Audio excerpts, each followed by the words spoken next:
ego Gaia. Kde si ty Gaius, tam som ja Gaia.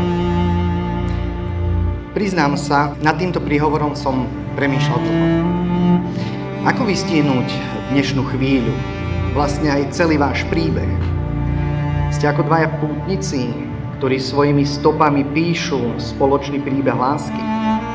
Alebo ste dvaja mladí ľudia, ktorí svojou láskou spájajú aj svoje rody, tak ako slávni králi a kráľovné. Či jazda ste ako hviezdny prach, ktorý v tom druhom zapaľuje iskru nesmrteľnej lásky?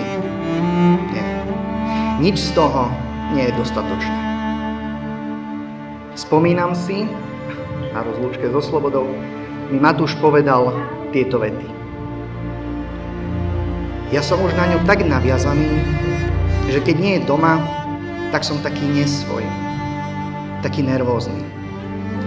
Vieš, ja si bez nej už neviem predstaviť život. Myslím, že toto stačí.